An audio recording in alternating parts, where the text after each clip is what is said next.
आदरणीय दर्शकवृन्द नमस्कार। हिन्दूज टिभीको प्रेम विथ पब्लिकमा यहाँ सबैलाई स्वागत गर्दछु। म प्रेम चन्द्र सधैँजी आज पनि एउटा नयाँ विषयवस्तु उठान गर्ने प्रयास र त्यही अन्तर्गत हामी अहिले लागेछौँ नेपालमा जुन राजनीतिक परिदृश्य चलिरहेछ त्यसको चिरफार गर्नको लागि र त्यसको सन्दर्भमा हामी टेलिफोन वार्ता आज गर्दैछौँ भारतका प्राध्यापक एसडी मुनिसँग र यो कुराकानी हाम्रो हुनेछ हिन्दी भाषामा। ल सुरु गर्छौँ हामी। प्रोफेसर एसडी मुनि जी, आपको बहुत बहुत स्वागत है हिंदूज टीवी के प्रेम विथ पब्लिक में। अभी जो भारत भ्रमण कर रहे हैं प्रधानमंत्री जी नेपाल के केपी ओली जी, उनके संदर्भ में क्या आपका राय है? क्या होगा, अभी क्या बातें होंगी, कैसे रहेगी ये यात्रा? नंबर बन जाए तो इसीलिए ये कहकर ओली जी गए हैं कि वो प्रयास करेंगे कि उनको भी इस ऑर्गेनाइजिंग संस्था का मेंबर बना दिया जाए। उसकी सबसे एक बड़ी कारण ये भी है कि ये संस्था सेंट्रल एशिया के जो ताजिकिस्तान, उज्बेकिस्तान इन सब से लगी हुई है और नेपाल को चीन ये बता रहा है कि हिमालय के रास्ते से हम आपको सेंट्रल एशिया से जोड़ देंगे।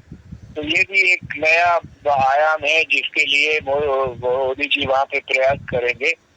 दूसरा बड़ा मुद्दा ये है कि अभी भारत और चीन के बीच में एक समझौता हुआ है कि दोनों लिपू लेक के रास्ते से अपने व्यापार को आगे बढ़ाएंगे और उस पे नेपाल में बहुत रोष है। बहुत लोग नाराज हैं कि चीन ने कैसे भारत की बात को मान लिया है।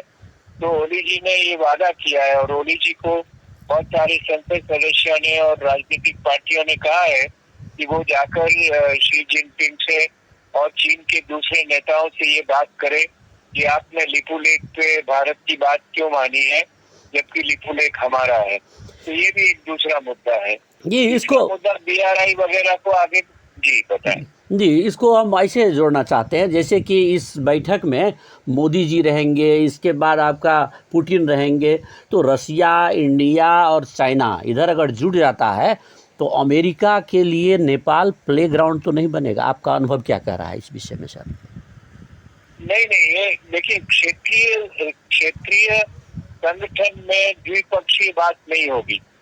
जो मैंने आपको बताया है वो चीन और नेपाल की द्विपक्षीय बात जब ओली जी मिलेंगे प्रेसिडेंट जी से तब बात करेंगे। जो क्षेत्रीय संगठन की बात है उसमें सेंट्रल एशिया वगैरह की बात होगी। उसके अलावा ये भी सही है कि जो अमेरिका ने टैरिफ लगा रखे हैं, जापान पे लगा रखा है, चीन पे लगा रखा है, भारत पे लगा रखा है, रूस पे दबाव डाल रहे हैं यूक्रेन लड़ाई की वजह से, वो सब मुद्दे आएंगे जरूर और उसमें दुनिया के बहुत सारे देश उसके ऊपर अपनी आवाज उठा रहे हैं। तो नेपाल भी उसमें अपना पक्ष रख सकता है, उसमें कोई दो राय नहीं है। एक ऑब्जेक्शनेबल बात ये है, एक ऑब्जेक्शनेबल बात ये है कि क्षेत्रीय संगठन की मीटिंग के बाद में चीन एक मिलिट्री परेड कर रहा है वो अपने राष्ट्रीय दिवस को नाम को लेकर, जिसमें उन्होंने जापान से लड़ाई करके जापान को बाहर हटाया, खदेड़ा था, तो उसकी बात कर रहे हैं। उसमें भी कुछ देश जो इस क्षेत्रीय संगठन के नहीं भी हैं वो भी शामिल हो गए और उसमें भी ओली जी शामिल हो रहे हैं। तो उससे जापान को बहुत खटास लगेगी कि ये क्यों कर रहे हैं, हमारे खिलाफ नेपाल क्यों खड़ा कर रहा है।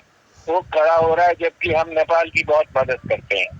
तो ये सब बातें तो है इस मीटिंग के लिए। जी, इसमें ये लिम्पिया धुरा वाला जो समस्या जो है नेपाल भारत के बीच का समस्या है, इसको चीन में जाकर के सॉर्ट आउट करने का जो प्लानिंग हो रहा है, इससे भारत का रवैया क्या रहेगा आने वाले समय में? नहीं, भारत का रवैया देखिए साफ है। भारत के हिसाब से ये जो मसला है ये हमारा द्विपक्षीय मसला है जी सर। और उसके लिए 1816 की जो ट्रीटी है, सुगौली ट्रीटी, उसका संदर्भ देकर नेपाल बात करता है। भारत का ये मानना है कि हमारी संस्कृति 5000 साल पुरानी है और भारत कैलाश मानसरोवर की यात्रा पिछले 5000 सालों से कर रहा है और इसी रास्ते से कर रहा है। उसके अलावा ट्रीटी को लेकर भारत के पास भी कुछ ऐसे प्रमाण हैं जिसमें वो अपने दावे को आगे रख रहा है और नेपाल के पास भी ऐसे प्रमाण हैं जिसमें वो अपने दावे को आगे रख रहा है। ये बातें नेपाल और भारत के द्विपक्षीय संबंधों में जब सीमा के मसलों को हल करने की बात हुई थी तो उसमें रखा गया था। और जैसा आप जानते हैं कि भारत नेपाल की सीमा के सारे प्रश्न हल कर दिए गए हैं, सिर्फ दो रह गए हैं, एक सुस्ता रह गया है और एक काला पानी रह गया है। तो इन दोनों को लेकर भारत ये मानता है कि नेपाल ने एक तरफा उसका समाधान ढूंढने का प्रयास किया है, जिसमें उन्होंने इस मसले को अपने संविधान से जोड़ दिया है, जिसमें उन्होंने इस मसले को अपनी करेंसी नोट पे छाप दिया है। और उसमें इस तरह के, देखिए मैं आपसे एक बात बताता हूँ कि भारत और चीन की सीमा का विवाद पिछले 50, 60, 70 सालों से चल रहा है, लेकिन भारत ने कोई एक तरफा बात नहीं की है, चीन ने कोई एक तरफा बात नहीं की है। इस मामले में भारत ये जानता है कि नेपाल ने एक तरफा बात की है, तो उससे समाधान नहीं होगा। समाधान होगा जब दोनों देश साथ में बैठ के बात करेंगे और ये बताएंगे कि हमारे पास ये प्रमाण है, नेपाल कहेगा हमारे पास ये प्रमाण है। उन दोनों में से ज्यादा स्ट्रांग प्रमाण कौन सा है उसको मानना चाहिए। अगर उसको दोनों देश नहीं मानेंगे तो फिर तीसरा रास्ता निकालना चाहिए, एक तरफा रास्ता नहीं निकालना चाहिए। जी, यही तीसरा रास्ता पे हम बात कर रहे हैं कि तीसरे रास्ते में मीडिएशन के लिए इन मीडिएटर के रूप में अगर चाइना को लाते हैं तो इससे बढ़िया बढ़ेगा प्रभाव, या तीसरे किसी देश को लाते हैं तब बढ़िया प्रभाव है। जी, बढ़िया नहीं रहेगा। देखिए चाइना को आप बीच में लाओगे तो चाइना नहीं आएगा, इसलिए नहीं आएगा कि चाइना ने ये वाला लिपुलेख वाला रास्ता 1954 में माना था। जी जी जी, हाँ। जब भारत और चीन की पंचशील का एग्रीमेंट हुआ था उसमें भी ये लिखा हुआ है कि इस रास्ते से हमारा व्यापार होगा। जी जी, तो उस वक्त नेपाल ने कोई उस पर ऐतराज नहीं उठाया था। जी जी जी। फिर 2015 में इसी बात को रिपीट किया गया, दोबारा कहा गया, तब नेपाल ने उस पर ऑब्जेक्शन उठाया है। तो भारत और चीन के बीच में लिपुलेख पे जो सहमति है वो बहुत पुरानी है, तो हम आजकल की नहीं है। जी, हम कंक्लूड कर सकते हैं कि इस बैठक में लिम्पियाधुरा लिपुलेख वाला जो समस्या है वो सॉर्ट आउट नहीं होगा चीन के रोहबर में, माने चीन के मीडिएशन में नहीं हो सकता है, मान सकते हैं इसको। चीन का मीडिएशन, भारत, देखिए मीडिएशन तब होता है जब दोनों पार्टीज किसी को मान लेती है। जी, भारत उसको चीन को नहीं मानेगा और चीन भी नहीं आएगा, क्योंकि चीन और भारत का तो 1954 से इस पे एग्रीमेंट है। जी, सदियों पुराना, हजारों साल पुराना उनको आपस में एक दूसरे की समझ है इस पे। प्रोफेसर साहब, एक चीज़ इसमें हम थपना चाहते हैं कि जैसे कि 1816 में सुगौली संधि में कहा गया था कि लिम्पियाधुरा और नक्शा अनुसार कह रहे हैं ओली जी कि ये नेपाल का हिस्सा है। उसी संधि में एक बात कहा गया था, ये हिस्सा जो मधेश का भूमि है, यहाँ के जनता जो नेपाल के जनता बनेंगे, अब ये भूभाग के जनता को नेपाली नागरिक सरह का पूरा अधिकार दिया जाएगा। आप बहुत लंबे समय से अनुभव कर रहे हैं नेपाल के ऊपर, नेपाल को देख रहे हैं पैनी निगाहों से। आप अपनी अनुभव बताइए कि क्या मधेशियों के साथ आपको लग रहा है कि समानता का हक मिल रहा है नेपाल में?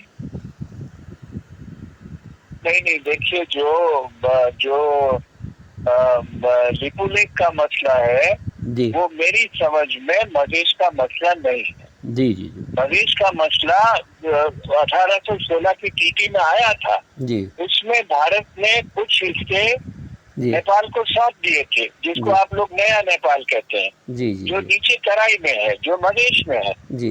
लिपुलेख उसमें शामिल नहीं है जी, जी, तो दोनों को आप जोड़ नहीं सकते। सुस्ता उसमें आता है जी जी जी। सुस्ता का सवाल मधेश से है, लिपुलेख का सवाल मधेश से नहीं है।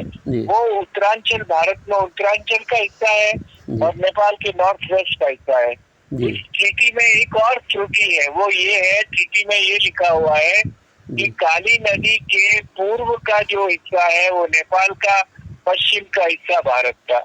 लेकिन उस ट्रीटी में काली नदी कौन सी है ये नहीं बताया गया जी जी जी, और ना नक्शे में साफ किया गया था, ये बाद में बातें हुई है उसकी जी। तो इस कमी की वजह से दोनों देशों में बहुत कंफ्यूजन है और विवाद है।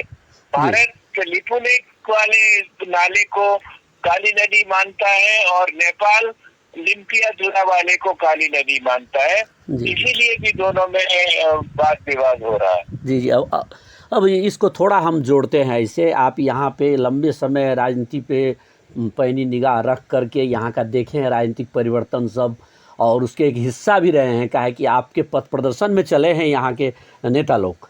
तो मैं एक चीज़ जानना चाहता हूँ कि आपके नज़र में ये संघीयता जो देश में आया, वो संघीयता उस समय में ओली जी जैसे कि बार बार बोले कि ये मेरे गर्दन में अड़का हुआ एक टुकड़ा, पत्थर का टुकड़ा हो गया है ये संघीयता, इस तरह संघीयता को समाप्त करने का एक गेम जो प्लान हो रहा है इस देश में, जैसे कि राजावादी आंदोलन भी चल रहा है, एक तरफ हिंदूवादी भी अपने आप को कह रहे हैं कि हम आंदोलित है, तो इससे क्या लग रहा है कि संघीयता को कमज़ोर करने में सक्षम हो गए हैं, या संघीयता में अभी भी दम है कि संघीयता टिक जाएगा? क्या आपको लगता है? देखिए, संघीयता का मसला आया गया इसीलिए कि एक तो भारत ने उसका समर्थन किया। जी जी जी एक शुरू में माओवादियों ने भी उसका समर्थन किया। जी लेकिन जो दूसरे पहाड़ी नेता हैं, पहाड़ी दल हैं, जी चाहे वो ओली जी हो, चाहे देवबाजी हो, वो इस संघीयता के पक्ष में कभी थे ही नहीं। जी जी और इसीलिए उन्होंने संघीयता को हमेशा कमजोर रखने का प्रयास किया।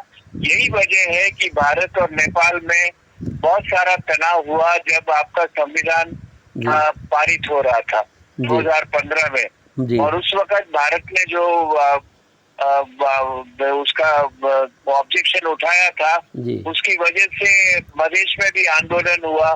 और जी जो वो ब्लॉकेट कहते हैं, जो भी कहते हैं, जी, मधेश बॉर्डर। ने भी बहुत आंदोलन किया। जी तो जी ये पहाड़ी नेता जो हैं वो संघीयता को मानते ही नहीं है। जी मधेशी लोग संघीयता के पक्ष में हैं और जी जो जनजाति के लोग हैं वो भी संघीयता के पक्ष में हैं। जी जी जी लेकिन ये लोग नहीं मानते हैं कभी। इसीलिए इन लोगों पे जो राजनीतिक दबाव वहाँ बढ़ा था जी और माओवादी आंदोलन जो हुआ था, क्योंकि माओवादी आंदोलन में मधेश ने मदद किया जी और जी जनजाति के लोगों ने मदद किया, जी इसीलिए माओवादियों को ये मानना पड़ा। अब जी उस वक्त के माओवादी तो आज वाले माओवादी है ही नहीं। जी प्रचंड जी भी खुद बहुत बदल गए हैं इस मामले जी में। जी तो अब आज की जो स्थिति है उसमें सारे बड़े पहाड़ी नेता संघीयता में विश्वास नहीं करते हैं और इसीलिए मधेश को अपना संघर्ष करना पड़ेगा। अच्छा, अब मधेश के संघर्ष से थोड़ा सा मैं जोड़ना चाहूँगा। अभी मधेश में आंदोलन चल रहा है, जगह जगह पे गौर घटना हो या भूमि विधेयक, इस संबंध में माने रैली सब हो रहा है, टायर जल रहे हैं, मतलब मधेश अभी जल रहा है। और इसमें ठेक जो गौर घटना हुआ था उसको जोड़ करके सरकार ने जो अदालत से लाया है, इससे आम जनता या यहाँ के जो विज्ञ वर्ग है वो विद्ध वर्ग यहाँ के ये भी व्याख्या करने लगे हैं कि प्रचंड और उपेंद्र यादव जो संघीयता के पक्षधर है, इन दोनों को लड़ाया जाए। आपका इसमें क्या विश्लेषण है सर? देखिए, वो वहाँ की जो लोकल राजनीति है जी उसको तो मैं यहाँ बैठा नहीं देख सकता हूँ।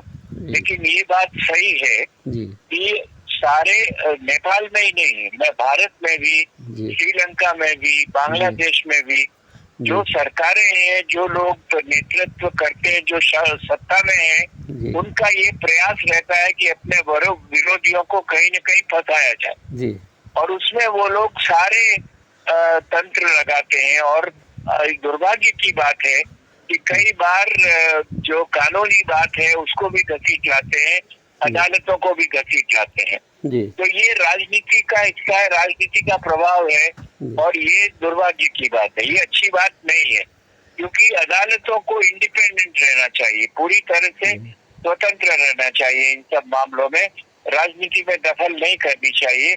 लेकिन ये प्रवृत्ति हमारे सारे सब कॉन्टिनेंट में, सारे दक्षिण एशिया में बढ़ रही है और इसके लिए मैं बिल्कुल इसके पक्ष में नहीं हूँ। और इसकी संभावना से मैं मना नहीं करता हूँ कि नेपाल में भी राजनीति से प्रेरित होकर ऐसे काम किए जाते हैं।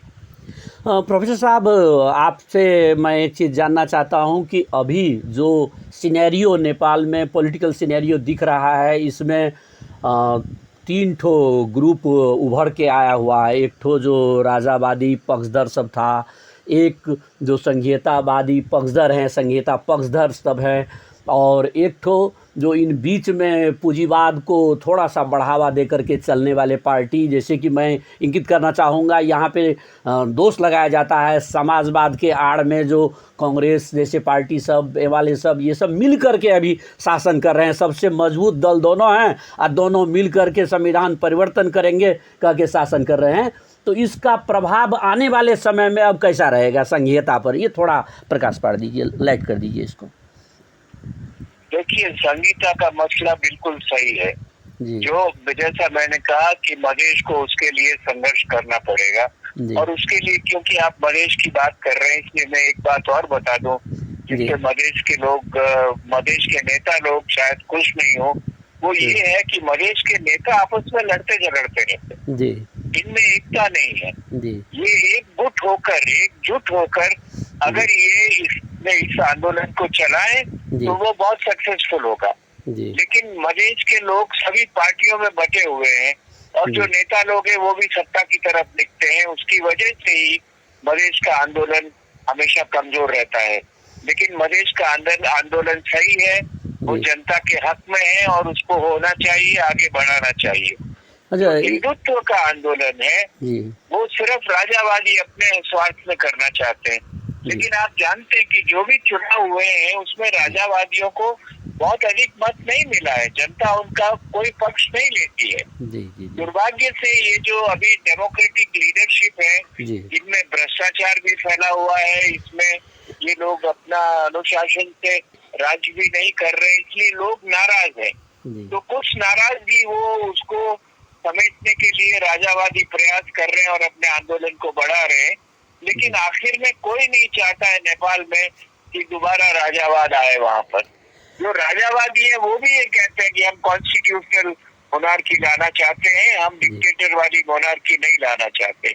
तो ये मोनार्की का मसला बिल्कुल राजनीतिक है और नीच स्वार्थों का मसला है, इसका समर्थन नहीं करना चाहिए।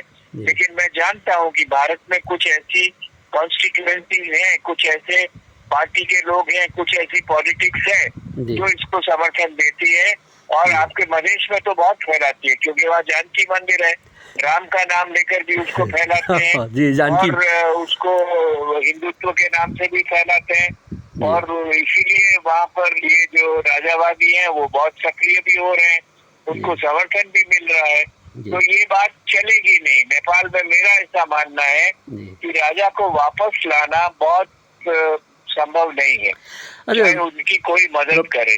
प्रोफेसर साहब, अभी जो ज़रूरत है मधेश का कहें या देश का ही, संघीयता को टिकाने के लिए संघीयतावादी सब एक जगह पे आए और एक बड़ा संघर्ष करे और संघीयता को स्थापित करे। होना तो वैसे तो कागज़ में तो संघीयता दे दिया गया है, संवैधानिक संघीयता है, लेकिन व्यवहारिक संघीयता की अगर बात किया जाए तो आपको देखने को मिलेगा कि अभी तक पुलिस प्रशासन देने का जिम्मेवारी नहीं दिया गया है, प्रदेश सबको मतलब प्रोविंस सबको अधिकार विहीन बना के रखा गया है और भ्रष्टाचार को प्रश्रय देने का खेल केंद्रीयकृत शासन प्रणाली से अभी भी हो रहा है, केंद्र से चल रहा है। तो इस सब को समेट करके एक ठाव में संघीयतावादी को फिर से लाने का पहल, मतलब भारत सरकार जो खुद भी रहा है यहाँ का संघीयता का पक्षधर और स्पेशली प्रोफेसर SD मुनि इसके जन्मदाता ही रहे हैं कि यहाँ कैसे एकत्रित किया जाए, कैसे जमा किया जाए, कुछ हो रहा है कि नहीं पहल इसका आप लोगों के तरफ से? देखिए, मैं ये भारत के जो नीति निर्धारक हैं वो भी अपने स्वार्थों से बात करते हैं। मैं भारत का हूँ फिर भी आपको बता रहा हूँ। और उनको जब ऐसा लगेगा कि संघीयता के पक्ष में है आदर्श के हिसाब से, लेकिन राजनीतिक दृष्टिकोण से उसकी उतनी मदद करेंगे जितना उनके स्वार्थों के हिसाब से ठीक होगा। जो मैं बार बार कह रहा हूँ मधेश के लिए कि ये संघीयता का मुद्दा आंदोलन जब तक सशक्त नहीं होगा तब तक कि मधेश के सारे राजनीतिक दल आपस में इकट्ठे नहीं होंगे, और जब आप इकट्ठे नहीं होंगे तो पहाड़ी नेता जो है वो आपको फुटाएंगे, आपको अलग अलग करके तंग करेंगे, अलग अलग करके मारेंगे, एक एक को करके दबाने की कोशिश करेंगे। तो उसमें आप जो आंदोलन का मुद्दा है वो मधेश का मुद्दा है और मधेश के लोगों को इकट्ठा होना चाहिए। वहाँ बैठकर सब ये आशा नहीं कर सकते कि हमको भारत मदद कर देगा, हमको अमेरिका मदद कर देगा, हमको चीन मदद कर देगा, हमको कोई और मदद कर देगा, ये काम नहीं चलेगा। जी ये लड़ाई आपकी है और आपको लड़ने के लिए खुद को सशक्त बनाना पड़ेगा। जी। तो इसमें यूनियन के लिए मैंने जो जानना चाहा था, यूनियन के लिए कुछ आप लोगों से, बुद्धिजीवियों से, जो हमारे मित्र राष्ट्र से बिलोंग करते हैं, जो यहाँ के बुद्धिजीवी हैं मित्र राष्ट्र के, या जो चाहते हैं, भलाई चाहते हैं यहाँ के आम जनता का, वो कुछ पहल कर रहे हैं कि नहीं? अभी चल रहा है कि नहीं आप लोगों का पहल कि इन लोगों के बीच का जो दूरी बढ़ा है, उपेंद्र जी हो, प्रचंड जी हो, या इधर मोहन ठाकुर हो, अभी उभर के आए हुए यहाँ के नेता सब जितने हैं, यहाँ के राजेंद्र महतो हो, इन सब के बीच में कुछ एकीकरण का प्रयास के लिए कुछ पहल हुआ है कि नहीं उधर से? होगा कि नहीं आने वाले समय में? ऐसा मैं उधर से देखिए, ये उधर से पहल नहीं होगी, ये पहल वहीं पर होगी। अगर महतो जी और हृदय त्रिपाठी और महंत जी और उपेंद्र जी, ये लोग आपस में एक दूसरे वो, और सीके राउत जी, ये सब के सब सारे सत्ता में जुड़ना चाहते हैं। आपने देखा है ना, सब के सब जाके कभी ओली से हाथ मिलाते हैं, कभी देवा से हाथ मिलाते हैं, कभी प्रचंड से हाथ मिलाते हैं अपने सत्ता के लिए। तो ये उस वक्त मधेश का ख्याल नहीं करते हैं। तो मधेश का ख्याल करने के लिए उनको अपनी प्रतिस्पर्धा है, अपनी जो प्रतियोगिता है आपस की, उसको हटाना पड़ेगा। जब तक वो हटाएंगे नहीं, तब तक बहुत संभव नहीं है कि वहाँ पर कोई सशक्त आंदोलन खड़ा होगा और उससे सरकार पर, नेपाल की सरकार पर दबाव पड़ेगा। जी प्रोफेसर साहब, हम इसलिए सबसे बड़ी बात ये, जी, जब आप सशक्त हो जाएंगे तब दूसरे लोग मदद करेंगे, नहीं तो नहीं करेंगे। जी, इसको हम सेकेंडरी स्टेप लेते हैं। फर्स्ट में प्राइमरी, अभी का जो करंट सिचुएशन चल रहा है, जैसे रेशम पे हुआ विगत में, या अभी अदालत को प्रयोग करके उपेंद्र जी को लाया गया है, कल ऐसे ही तो सीके रावत को लाया जाएगा, या मोहन ठाकुर को, या और किसी को लाया जाएगा। तो इस तरह का खेल जो चल रहा है, एक ठो प्ले जो हो रहा है, गेम प्ले हो रहा है, इसका अभी अगर आंदोलन नहीं करता है मधेश, सशक्त आंदोलन नहीं हो पाता है, तो इसका रिजल्ट क्या होने वाला है आने वाले समय में? थोड़ा सा इसका आपका अध्ययन से। होगा मधेश बिखर जी, इसका रिजल्ट होगा कि मधेश बिखर जाएगा, कमजोर रहेगा जी, संघीयता नहीं मिलेगी जी, आपको अपने हक और अपने राइट्स नहीं मिलेंगे जी। अगर आपके नेता लोग, आपके देश के लोग, आपकी जगह के लोग आपस में यूनाइट नहीं होंगे, तो इनको जो हक मांग रहे हैं वो नहीं मिलेगा जी। और ये जो यूनाइट नहीं होके जो सत्ता से जुड़ जाते हैं, जैसा आपने ठीक कहा, ये सब के सब बारी बारी से जुड़ जाते हैं, तो जुड़ जाते हैं तो वो तो उनका प्रयास तो रहेगा ना आपको आपस में विरोध करवाने का, तोड़ने फोड़ने का जी, जी, जी। तो ये कैसे इसका इलाज होगा? देखिए, अगर घर में फूट है, एक फैमिली में फूट है और भाई भाई लड़ रहे हैं आपस में, तो पड़ोस क्या करेगा आपका? वही अवस्था अभी नेपाल का चल रहा है जी। हाँ, तो उस अवस्था को रोकने के लिए घर में काम करने की जरूरत है जी। उस अवस्था को रोकने के लिए पड़ोसियों को आवाज देने की जरूरत नहीं है कि आप आइए और हमको मिलाइए।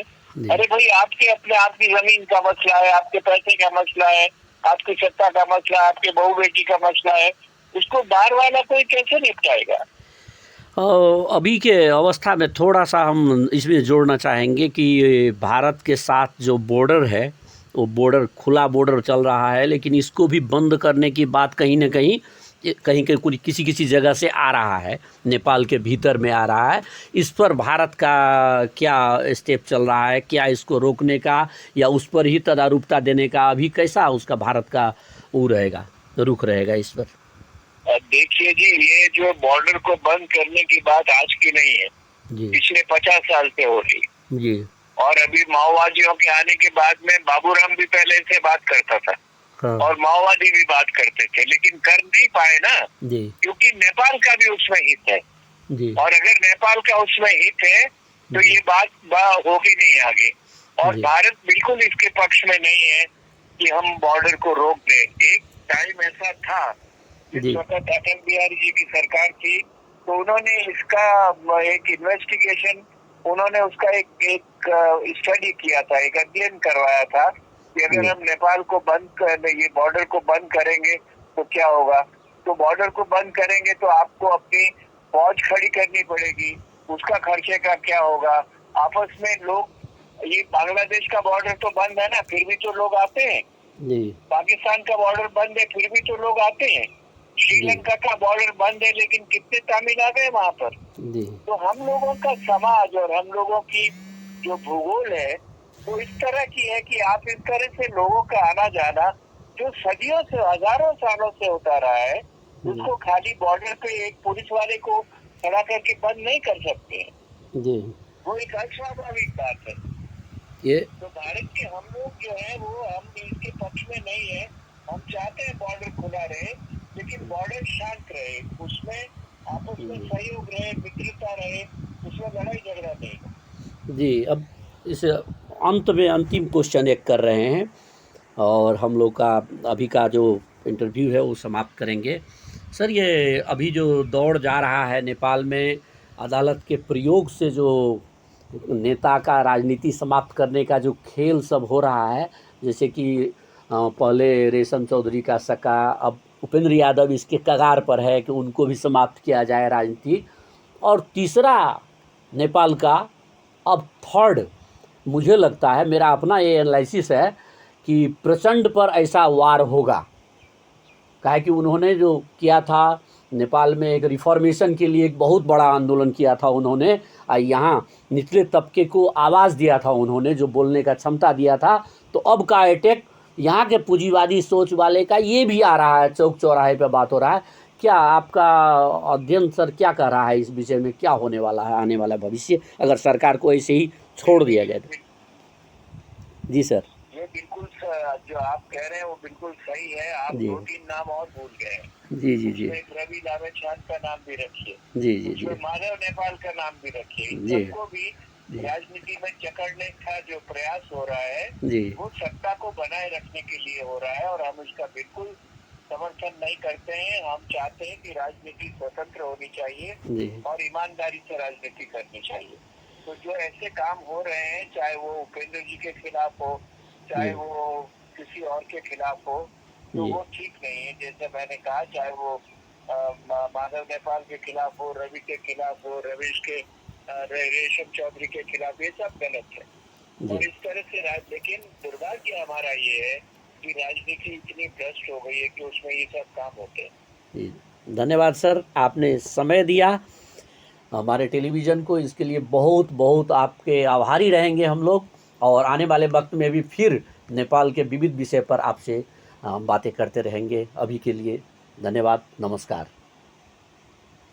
अवश्य बात करेंगे, धन्यवाद। नमस्कार दर्शकवृन्द, अहिले हामी कुराकानी गर्दै थियौँ भारतका प्रोफेसर एसडी मुनिसँग। उहाँ बडा प्रष्ट हुनुहुन्छ। नेपालमा मधेसीहरूले अधिकार पाउन एकत्रित भएर आन्दोलन गर्नुपर्छ र त्यो सफलतम आन्दोलन हुनुपर्छ। अन्तिम लडाइँ लड्न अझै बाँकी छ। सङ्घीयता त आयो, तर यो सङ्घीयता अहिलेसम्म बलियो भइसकेको छैन, उहाँको प्रष्ट भनाइ छ।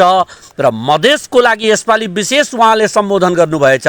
सङ्घीयतामा विशेष भूमिका खेलेका एसडी मुनिसँग हामी फेरि अर्को संवाद छिटै यहाँहरू माझ ल्याउने बाचा गर्दै आज म प्रेमचन्द्र झा प्रेम विथ पब्लिकबाट बिदा माग्दैछु। हेर्दै राख्नुहोला हिन्दूज टिभी। नमस्कार नमस्कार। र यो अन्तर्वार्ताको लागि साइट मिलाइदिने, सबै कुरा जुराइदिने एसडी मुनिसँग हाम्रो मिडियालाई जोड दिने प्रयास गर्नुभएकोमा विशेष धन्यवाद। हामी डाक्टर पीके ठाकुरलाई धन्यवाद दिन चाहन्छौँ, उहाँप्रति आभार व्यक्त गर्न चाहन्छु। धन्यवाद।